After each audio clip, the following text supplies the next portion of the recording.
Okay, welcome back to Roundtable. Today we're going to go over peaking and tapering. We've done it before, but we want to go over some strategies and some mistakes and how to look out for when things are working and how to look out for when things are not working. So I think I'll just ask you guys really quickly, both of you, your overarching philosophy on peaking and tapering as a coach. Okay, Danny, Danny? first? Yeah, cool. I think when it comes to peaking, it's like solidifying what we think works best for the athlete. So if we've had a period of time before this last block with an athlete, it's like bringing from previous blocks their best performances across squat, bench, dead and putting it into that peaking block, and then trying to max out that block as well in terms of what it can do in terms of adaptations, right? So maximize intensity as much as sustainable, where they're not like, breaking and things like that. Yeah. But fatigue will also be quite high. And because once we reach the end of that, we get to taper them out and then hopefully get to see the culmination of all the strength gains that they've made, right? From that, I think when we do peak and taper, it has to come from a place where we have some sort of predictability. So hence why we're taking it from previous blocks rather than just like making an assumption in that final block and just switching it up completely. But yeah, I think a lot of it has to do with making sure fatigue is managed properly, because it's really important that they peak at the correct time, which is on the day of competition, mostly at the end of a block, right? So making sure that's on point, as well as making sure that the program that you've laid out to begin with is also going to yield results. Cool. Yeah, I agree. Most of it, yeah. Like you said, like we go back and we look at the best performing blocks of each kind of lift to see which worked the best and how much we changed that didn't, I guess, work the best in that sense, and which could have had more kind of, I guess, fatigue debt carrying over somewhere else that could have been playing a role in why one lift didn't perform well.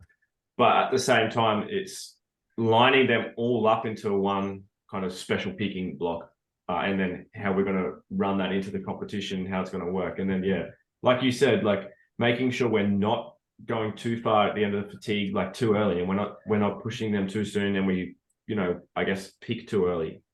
Yeah. And then, like, I guess peaking as well is probably the blocks where it's not just like set in stone the whole way through. Like we don't just go, like, it's not linear in terms of like our RPE or how much we're doing session to session, week to week. It changes, well, especially for the way that I program, almost every week in the way that someone's responding, right? If they're communicating well enough, I know that, okay, well, we might be pushing these fatigue barriers a bit too far right now, and it's a bit too soon. Like we could be 3 to 4 weeks out, which is a good spot to like try and start to generate fatigue, but it might just be too soon that it's happening, or they're pushing a bit too hard because they're getting really aroused with the competition and they're starting to really like let themselves loose, and it's just like starting to affect other sessions, which is where I'll jump in from, my like coaching point of view. I can then put the chains around them early, drop some intensity, drop a set or two or something, so I can see carry on, and we can keep building into the competition again, rather than if we're running a normal kind of just block, we just keep it kind of the same the whole way, and it's a bit more linear and not much is going on. Like, the things aren't changing around each week. Whereas when we're peaking, it's like we're lining it up for a specific date, and it has to be on that date.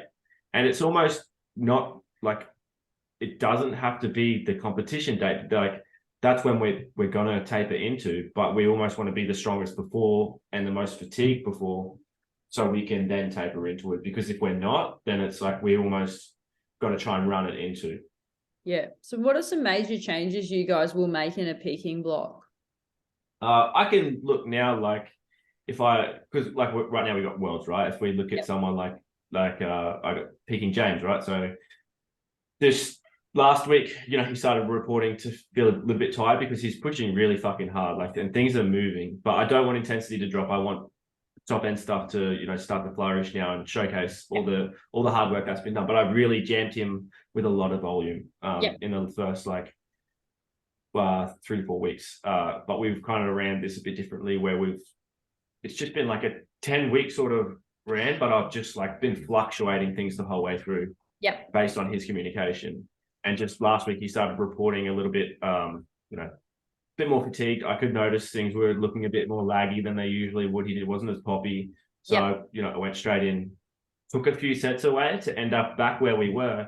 But I'm going to add that in over the next couple of weeks to still generate that fatigue, but let his top end stuff start to flourish just by mitigating fatigue a little bit and letting him come down so he can still showcase top end strength, but he doesn't have to do 4 sets of back downs down at the moment. It's like 2 this week, 3 next week, and then 4 in the last week. So we get to that fatigue point again, but his top end stuff is really showing.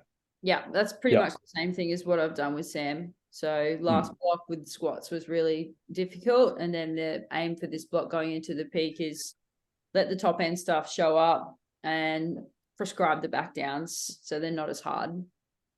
Yeah, I think it's important, like during the peaking block, you're constantly monitoring like how is that single performing or the top end going in terms of load, and you want to see that in an ideal situation continue to progress throughout the block, right? So if it does start to dip, that means fatigue isn't being managed properly, and that's where we can go in and make those changes. So like I've got a couple people competing this weekend, so they're finally starting to taper out, but I've got Lennox, for example. So he's a very big deadlifter, and he started making like 10 kilo jumps, 15 kilo jumps as well. And now it was starting to dip. He was reporting like, things are starting to move slow. I'm feeling tired. So on his secondary day, like we just started to slash his volume a little bit just to keep it going for an extra 2 weeks. And now we're at the point now it's like, okay, now we can start to taper out. But had we not done that, I would have predicted like 2 weeks out, his top end strength would have started to like dip a little or at least stagnate, which would like, it's almost forcing them to stay in that fatigue state for as long as they can. And when you reach that point, like you do also run the risk of like injury as well, right? Because they're fatigued and they're trying to perform at a high relative intensity. I think there's a part on the athlete where like you can expect them to like hold on and push and hold on to fatigue, because once we do reach that taper period, it'll be fine and they'll still be able to perform. But I think me personally as coaches, like I've been a bit more cognizant of making sure that they're fatigued only for a very short period of time. That shouldn't be like the be all end all, especially if they're still like 2 or 3 weeks out from competition. Like it's very important that athletes stay relatively healthy enough to be able to perform on the platform. So it's important in peaking that fatigue gets managed. And like Steve said, like if we need to jump in, manipulate volume to ensure top end load keeps going up whilst managing fatigue, I think that's like ideal situation. Yeah. So how do you guys determine whether or not you'll slash sets or you'll slash intensity? I generally won't slash intensity, not in a peak, because our primary goal is to showcase strength, right? It's not about jamming them full of sets or volume or something like that. And we've got to acknowledge that when the intensity is going up, there's generally an extra warm up going into that top set or single or something if we're working with singles. So that still pushes them. And it's like at the same time, we need to, if we just like slash intensity, like what are you kind of doing, if that makes sense? Because you can't showcase anything, and it's then if you're slashing intensity, or as Danny said at the same time, like if we keep fatigue too high and top end strength can't be really showcased, right? Because we keep fatigue too high or they're breaking or something, like this is a huge hit on the athlete's confidence at the same time, because they can't showcase or be confident enough when we get to the platform to be able to hit what we think they should be able to hit, like we're the outside view looking in, right? We understand like what's going on, but as an athlete, it's really hard to be like, fuck, like let's say a 250 kilo deadlift was stapled to the floor like 2 weeks out, and it's super compensate like fucking God, and you can pull 280, 290 on the day. But it's a big hit on the confidence, and that can really lead into other training days throughout the week, especially in a peak, because you're just going to be stuck on that bad session when you're wanting your body to perform the best it can be. So it's like we still want intensity to be high, and volume is usually the biggest indicator of like, if we pull this back, we can still showcase strength, right? Because we're not generating any more fatigue. We're kind of just like letting it kind of wash out. Yeah. So So that's the intention of putting more sets in the peak. Yeah. So it's like, I'll take them out when they need to come out. Yep. But if there's a good enough timeline, like with James, like I said, like he's 3 weeks out when I slashed it. Yep. I have enough time to add those sets back in that I took out. Yep. Over the next couple of weeks to get him back to the fatigue state that he was in, because it's not like he was broken. No. He was just tired. Yep. But I want him as fatigued as he was at that 4 week out mark, but I don't want him that fatigued there. So I'm taking it out, and now I'll keep top end intensity as high as it is. Yep. But the volume will come down so he can still showcase that and then build it back up. Yeah, that's pretty much exactly the same as what I'm going to do with Sam. Yeah. For the sets that I've taken out this week, I'll put them back in. Whereas if we didn't have those 2 hard sessions at the end of last week, I probably would have been able to take a set out for the peak, but now I've got to put it back in again. Yeah. Like what Danny said, like he noticed like Lennox was kind of slowing down or starting to report fatigue. If he doesn't jump in and do anything, like that's where a deadlift does get glued to the floor or something, and he'll fail in training. And I'm sure I can remember the Commonwealth's prep where it was a bit rough. Yeah. If I'm right, Danny. Yeah. And then it's like, yeah. So in his own training, we reached a period where he was like hitting 260, which is a good number for him. But it was like he had 2 weeks where it was like pretty much getting stapled to the floor. And then I don't quite remember what we did on the back end of that, but he ended up hitting it on his final week of deadlifting. And then when he went out to the platform, he pulled like almost 280 for the win, which is crazy in terms of like super compensation. But yeah, on my end, like reviewing that, like he shouldn't have been in a position where he was failing or being at that top end strength and not being able to execute it multiple times, right? So on my end, there's something where I could do there where it's either like prescribing load, which is what we did this time around. Yep. To get him to like a point where he just needs to do it like one time and do it really well. Yep. So that's helped a lot. But it's a case of like understanding in terms of like load selection, how well all the tendencies of how someone loads. Like if someone's aggressive and they have a number set in mind, like it works as long as the athlete can be sensible with it. But shout out to Lennox. I think I gotta be careful as well. if we like lead into like another sort of subject that we want to talk about, like making mistakes, right? And that's kind of like it wasn't a mistake. He still compensated really, really well on the platform. He still performed really well at Commonwealth, but you learnt from that performance and that peak. Yeah, exactly. That's how There's things we can do better. Things. Yeah, and that's the thing that people need to realize is making mistakes is what makes it better the next time.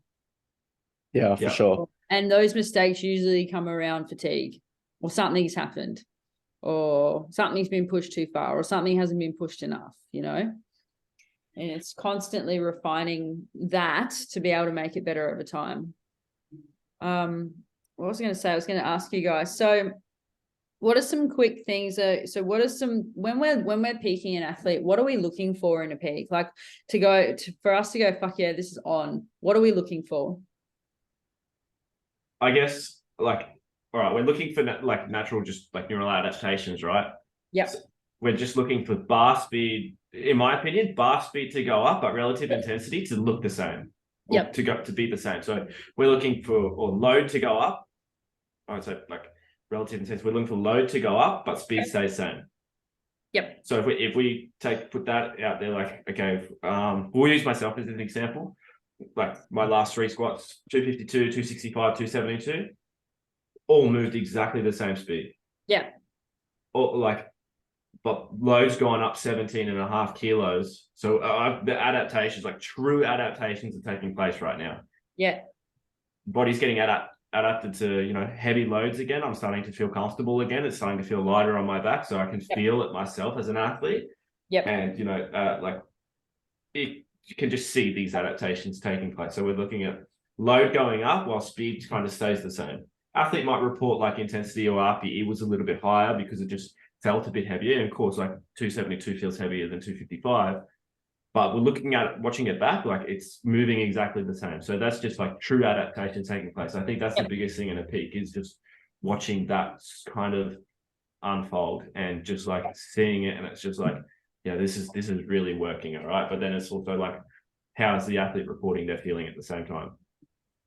Yep. I agree with that 100%. And to add to that, like as an athlete, like as the warm-ups, as you go through the warm-ups, the same numbers that you take start moving a lot differently, like much better. That's when you also know that you're on. It's like same premise as what you said, Steve, right? Like if load's getting heavier, but bar speed stays the same, you'd assume that warm-ups are the bar speed on warm-ups should be moving significantly faster. Yeah. Yeah. And it's a good sign that fatigue's being managed to the point where it's like performance isn't dropping. You're able to showcase performance. So all you need to do then is just like keep going and until you need to taper it out for competition. Yep, definitely. Yeah. So there's some things we're looking at when things go wrong. So that's the opposite, really. It's like shit. That last warm up moved worse than your top single last week. So that's load going down, speed going down at the same time. So it's almost the complete opposite. And that's when it's like, okay, you know, I've made like audibles on the fly with athletes when that's happening in the middle of a peak. Like, hey, like, okay, can you rather than drop like 10% off this back down set, can you please drop like 18% for me? Yeah. And take a set out. And then I'll adjust that for you. And like this should help you, depending on how far they are out from competition, right? But we need like this accumulation of fatigue has come too early and it's happened too soon. So we need to, you know, we need to make calls on the fly. And that's just the way that it is. And that's why communication's so big, like in being kind of available when you're available. If you can be available during a session, that's why it can be so big to make those calls on the fly and be like, hey, look, like it's okay if this doesn't matter. Can you please just drop this extra? So then next, like we're still good to go next week or something. And I'll jump in your program and make the necessary adjustments for you. Definitely. And I think the thing with doing that is I think people and athletes need to remember and realize that that's normal. Yeah. Like making those adjustments on the fly as a coach is important and it's a normal thing. So like not to get worried that that's going to fuck everything up because it's not, or everything is fucked up because it's not, it's savable. But it is. It's a fucking roller coaster peaking is. Yeah, definitely. Massive. Yeah. Like you've got the weekly program set up, but then once new data comes in, like that new decision making is coming from the brain, right? From the coach's brain. So it's like as soon as you get that new data, the program changes. So it's like it's not like you're going off program. In a sense, you're getting a new program as it's happening in response to what's happening. Well, Well, it's just about in peaking. It's about managing fatigue more acutely, right? So if you have to make those decisions on the fly, because if you don't control for 1 week, then next week really gets affected. Yeah. Whereas but also we have some athletes are just really good at like, they'll acknowledge that and be like, this was way harder than it needed to be. I'm going to drop this amount rather than I'm just going to take more than prescribed load drop. And that's where I've sort of leaning towards ranges of load drops as well, rather than just like a fixated like 8 to 10% or something. I've been like 8 to 14% or something. Just as long as I know that there's someone that trains hard as well, because if it's someone that doesn't train hard, they'll always go for the bigger drop. So it's got to be, I only really prescribe that with someone that I know trains hard because I know that they will, their competitiveness will want the smaller load drop. But their athlete mind, if they're smart enough, will take what's reasonable. And that means like, I don't have to be available all the time. I can, you know, because there's been multiple times where, you know, like I'm just living, right, taking my dog for a walk or something, and someone's like 2 weeks out from competition, something bad's happened. And then I haven't been able to make those adjustments on the fly because I try to focus and take that half an hour to an hour where I'm living, right, to not be able to communicate during that time. Like I keep my phone away. And it's that's just from like a coaching point of view of how can I program this better? So if I am not available while they're training, that they can make that adjustment if they aren't like, smart enough to be able to, or not smart enough, just like if they aren't reasonable enough in their own sort of training to be able to acknowledge that they need a bigger load drop in that kind of session, how can I program it in a way that if something does happen and I'm not available, that they can do it? And auto-regulate their own drop. Yeah, by just adding a range, like changing that like strict 8% drop to like a range of 8 to 15%, so they can go somewhere in there. Yeah. Yeah, I've ran something similar with like being contingent on like the set count. So like just prescribing 1 to 3 sets. It's like only do one set if like you feel terrible, just do the one set. But I think it ends up with the same effect as a low drop. Yeah, it does. And when the athlete isn't able to be autonomous enough to make those decisions, do you guys sit down with them after and be like, look, this is a point where you need to be true to yourself with where you're at with your peaking and making those decisions on the fly as well? Or do you depends. sit down with them? So not really in a peak. Yep. I won't do that in a peak. I won't have that kind of conversation with someone during a peak at all, because I believe that they don't need another hit to their confidence. Nah. Their confidence is already shot after they've had a terrible session. So it's like, I'm not going to be like, blame's on you, you fucked up kind of thing. Yeah. I'm just going to be like, oh, it's fine, we'll salvage this. I'll figure it out. I'll sort this out. It's on me now to be able, as a coach, to be able to jump in, make the necessary adjustments and fix it for you. Yeah. And I'll just be like, it's fine. That's where it comes to more like positive reinforcement and be like, it's okay. Like, don't, the wheels haven't fallen off yet. We'll be fine. Just hang on for me. I kind of meant from like an educational point though, as well. Like, were you guys pointed out as an education thing for them to know? Like, to be maybe like, after. Yeah, if this happens again and you feel like this after X, then here's some signs and ways that you can mitigate that moving forward. Maybe after the competition itself, but not during the peak or anything like that, because it is a high stress period for them. And it's like, don't add another thing. And then it's like, what happens if we do that? That happens on their squat, doesn't perform well, and then that session's shit, and then we go like, and they've left the session early or something like that. And then we kind of put them on blast or something. And it's like, say like, you could have done this or you should have done this. And then they go into their like session 2 days later and it's deadlift. And because you've said that, they go and take all that information on board, take that into that next session, and then go and do the opposite of what they did. And just like, if they do too much or not enough or something, they go and, let's say you could have just left this one here, and then just like, or drop more, and they go in and hit their deadlift, but their deadlift's moving fine, right? There's no like residual fatigue carryover, or there's no fatigue that being put on their deadlift, and they feel fine. But because like this conversation and there's still this lack of confidence leading in from that squat session earlier on in the week or something, you have that conversation, they take that into their deadlift, they're then going to feel that way. Depends on the maturity of the athlete as well. But they'll feel that way and they'll be like, oh, like this doesn't move well. Steve said it was like, next time that kind of happens, just leave, like drop more or take a set away or something. And then they do that. But in reality, I probably didn't want them to do that. Right. And then it's like, we've got to have a double conversation of like, gotcha. And you sort of conflicting yourself too. You're like, I know I told you to do this, but I don't want you to do this. And then they're just going to be like, what the fuck do I want? And it just becomes overwhelming. Yeah. Agreed. I think when it comes to peaking, it's like you got to make it as simple as possible for the athlete. So therefore, like communication needs to either have been done like really, really prior, so prior to the peaking block, or like Steve said, after the peak, where you can kind of sit down in a low stress environment, be like, all right, well, you could have done this here.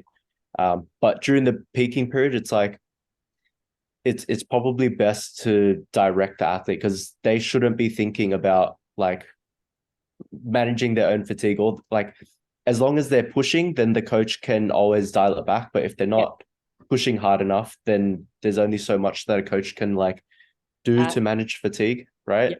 So I think when it comes time to peaking, it's like, just like Steve said, make sure it's not more stressful than what it currently is. So it's on the coach to program accordingly. If they don't feel comfortable taking the low jumps, then you got to put that in there. like I said previously with like set counts and stuff, like I only put that in there, and once I do put it in there, I explain like, hey, this is the time when you would only do like one set count. Here's the time when you'd only do three. But for most people, like I don't let them, or it shouldn't be an expectation like, hey, adjust the set count on your own. Like it should just be follow the program. Yep. Yeah. So going into that, when have you done that? Like the set counts changed? Pain response. That's mostly been it. Not. Yeah. I wouldn't have done it for like I'm feeling tired kind of thing. Mainly Yep. so for just pain response, because I don't want that further risk of like getting more hurt during a peak, because that already sucks. True. Very true. All right, let's talk about tapering. What are some big mistakes that are made with tapering, or you guys have made with tapering before? Tapering too soon. I think Yeah. that's a big a common thing. Like previously, well, I'm of the idea that for a taper, people can retain strength for up to like 2 weeks, right? So any manipulations you make within that, it should still yield something positive. Yep. That's my kind of mindset on it. So that way I have a bit more confidence. Like if I reduce by like 1 or 2 sets or something like that, like whatever changes in the grand scheme of things, as long as it's a reduction from 2 weeks out, Yep. there should hopefully still be a positive result. But sometimes even 2 weeks is still a bit too long, right? So therefore, it's like if they feel on the day, like if they feel fresh on the day and it just doesn't move the way that we expect, like that's a sign that something's gone wrong with the taper, right? And if it comes to that on the day, it's more about just like giving them as much energy as you can, like because taper's already done its thing. Yeah, I'm the same. So it's like tapering too soon or tapering too aggressively are the biggest things. That's the biggest one. I don't think you can taper someone like unaggressively too much, because if they're performing well in training and they're performing well and you've done all these fatigue management strategies to kind of keep them performing well, as long as you take like something out, like a little bit of relative intensity or volume, both, you know, they're going to super compensate a little bit if you aren't very aggressive. But if you're over aggressive, especially with like the smaller lifters, that's when things get really hard, because they do like touch the barbell and they feel detrained, you know. And I've had that like with a lot of athletes. So it's then like, then I manipulate their taper. Like if we use Shania, for example, just competed. I went back and she's always performed well on the platform. I won't say she performed bad, but I've never been satisfied as coach. Yeah. I've been satisfied with the training leading up to it, but I've never been satisfied with like looking at it. And I've never been like, this isn't like you don't look like Poppy competition peak poppy, like you've super compensated, like run through walls kind of feeling. So I was like, and this last taper I wrote a bit differently, where I didn't really drop as much intensity. I didn't prescribe anything, and I kept it all RPE. Oh, okay. And why did you do that? Because she was carrying some momentum in and continuing to perform. So technically the loads should have gone up in the last week as well. So I did it because I dropped, so from like at 8 to 9 singles to like at 7 and stuff like that, and sixes, but I kept it at RPE rather than prescribing percentage based on what I thought would be enough. But at the same time, it was also her performance in training. Wasn't like it was leading into other competitions with missed lifts or anything like that. It was like, okay, I can keep this up and see what kind of happens. So, and looking back, like I've said, like I've been there watching her lift the competitions that we've done, and I've never been satisfied. She's like always performed well, never really missed the lift, besides nationals, but like always performed fine. Never been poor performance, but I've never been satisfied. So I looked back and I was like, okay, I got like the last 2 to 3 tapers, had a look, and I was like, I think I've just like, and this is low stakes, right? It was just a local. I was like, this is not very high stakes. I can kind of trial something here. So I kept everything up. Up until 2 days out. And kind of stripped there. And it was like I get a message on Saturday and I was like, and all it said was, I feel really good. And like if you get that kind of message from someone who online coaching who's at a competition, and that's all it says, like, you know, like, okay, they're saying something before I've even asked them how they feel. Yeah, it's like Danny asked me last week about Tom, and the first thing I said back was the taper will tell. Yeah. The taper will tell. And the squat was amazing. Yeah. So it's also like, okay, there was no poor performance, right?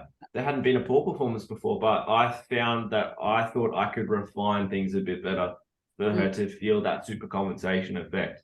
Yeah. And how different it can feel where like you put the barbell on you, an empty barbell on your back, and you're like, yeah, I'm fucking on. Like I can go today. Yeah. And that's just learning, I suppose, and just understanding that although someone can perform really well, there is still things that you can go and review and refine each time to make better. Yeah, I think the biggest thing with tapering is to throw all your biases out the window.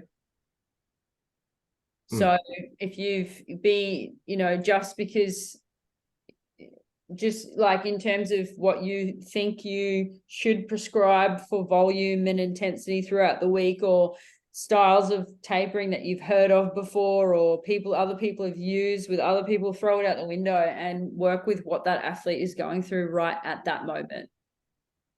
Yeah. Don't be satisfied. Like, even though, as you said before, so for Tom as an example, he's never had a poor performance on the platform with his squat.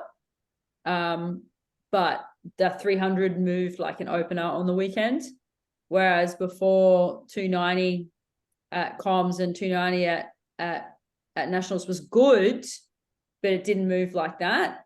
And it was because the taper just gone, I really changed not much. I took out a little bit of volume, a little bit of intensity on Monday, and I took nothing out on the other day, and I kept the squats exactly the same. Yeah, well, it's kind of like we look back and like I know Tom's training, obviously, and like where was real, like he's never really hit like a super hard last squat, right? So it's like you're probably being a bit too aggressive in the taper with his squat when he's always performed well at the end of the week on a Friday. So it's like, well, do you really need to change too much? So no, we don't. But it's like, because we have biases and everyone talks about like tapering and like super compensations, like taper, take me away. It means we're going to do fuck all that week. No, it's not like that. It's like, if you're performing well on that specific day at the end of the week, each time, and it just keeps going up, like you may need to take a little bit away, but you don't need to take a lot away. Not at all. I hardly took anything away. And that worked for him. The thing I've been thinking about is like, if I just look at their past week of training and then say they compete on Saturday, I just stare at it and go like, okay, for squat, if they were to run this program, where would they land up on Saturday? And then kind of just work backwards from there. And it kind of takes out all those biases like, oh, you need to reduce volume by 50%. Because like if I picture that by like what that would do to make them perform on Saturday, it doesn't line up, right? No. It's a good place to start, but I mean, like I've found doing that from scratch, it takes more time, but it ends up with something I'm more bought into, because like so long as I know how they respond to like a volume drop or something like that, it should line up every time, rather than having to like go back and look at previous tapers that may or may not have worked better. It's like it works with real-time data. The more informed I am with how they respond to training. Definitely. And I think the thing, as same with peaking, tapering is the same. You're never going to get it really right the first time. And it's always about refining and having a look at what you did in the previous taper and what their performance was like. They still may have PR'd, but they don't have that run through a wall feeling. And you want that, you want to capture that run through a wall feeling. And once you get that, that's your magic. That's your magic sauce. The go off feeling. But it's also like, we need to acknowledge how someone performed through the peak to be able to adjust their taper. Like, definitely. You're gonna have to be just like, although we got biases, but we're gonna have to be a little bit more aggressive if someone's generated so much fatigue that they're missing lifts and stuff like that. Like we can't lean too far, and like this worked last time. If we ran a little bit harder, we can't just lean on that. Like we can't lean on what worked in the past. Your taper is defined by how your peak goes. There's definitely no magic sauce for each taper. It has to be if, looking at what did happen, was that good? And then comparing it to what you did right, what they're doing right now, for sure. Yeah. What's the most aggressive taper you guys have written? James Lee. Tell us about that, because that was the junior nationals when did he peak No, weight? that was Open Nationals. Open nationals. Oh. Yeah. So he was running 10s on squat, and we finished on the last week like a 5x10. And the other day, his main day was like 1x1 and like 4x6 or something ridiculous, or 6x4 or something. And in the last week, all he hit was like a 2x5.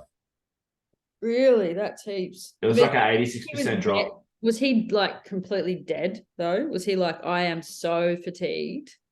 Yeah, and James takes a while to say it, but he was like, I feel fucked. And I was like, okay, like this, I was like, this is going to be aggressive but that was the whole plan, right? We did back-to-back peaks where one was like, he didn't peak too soon.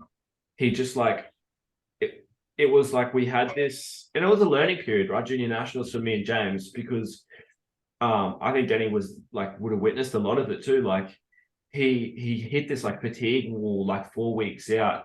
And rather than me jumping in and making adjustments, I was just like, it'll be all right. Just hold on, just hold on. But that was like maturing as a coach and getting to know James even better. Even though we'd been working together for quite some time, I could have jumped in and saved that a bit earlier to build his confidence. But I knew he would still perform well. But it was the confidence hit in training throughout that was harder. Yeah. And our relationship kind of like grew apart a little bit through that, because it was like the trust kind of, trust like broke a bit, because I was kind of just like, you just need to hold on and it'll be okay. And we can do that in that scenario, but the person has to really trust you. And that's when it comes out. So now it's like, rather than me saying that now going into Worlds, there's obviously a lot more on the line now going into Worlds, even though there is a lot going into junior nationals.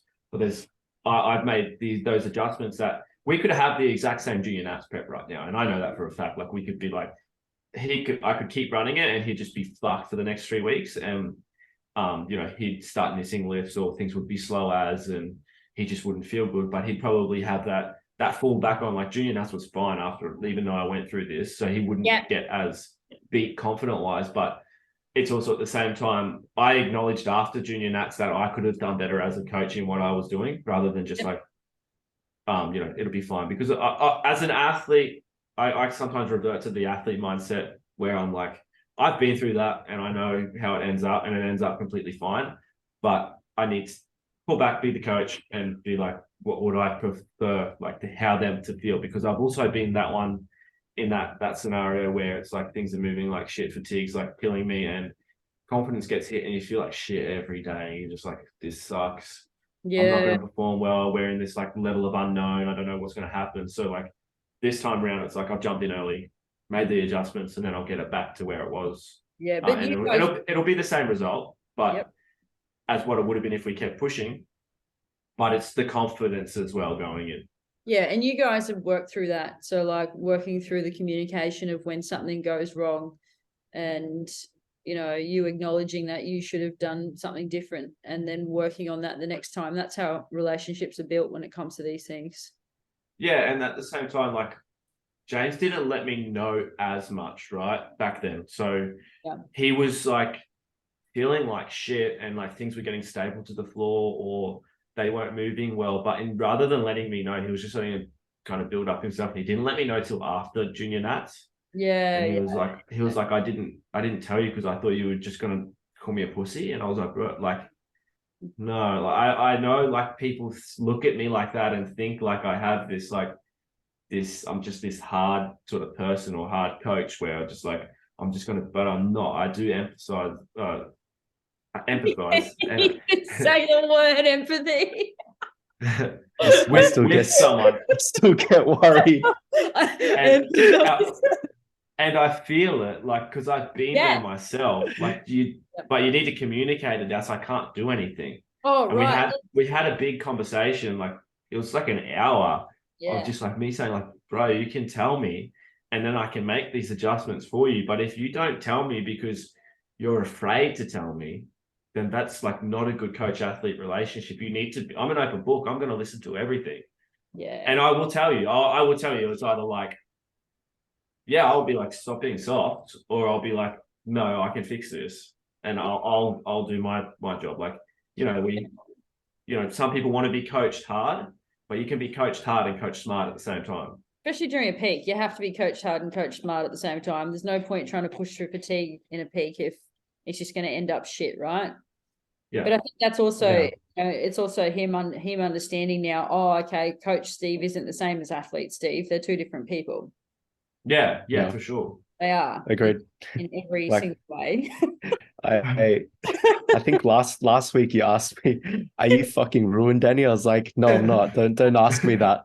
But then after that, I wrote, "For the sake of programming, yes, I am."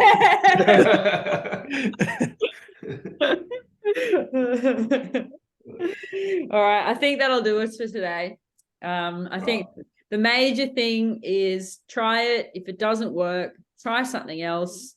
If it doesn't work, it's not over. You can fix it. But trying new things and understanding where your athlete is at is what you need to do to be able to fix it. Is that right? Yeah, and communicate. Ties that up really well. It's good. All right. See you guys. Thank you.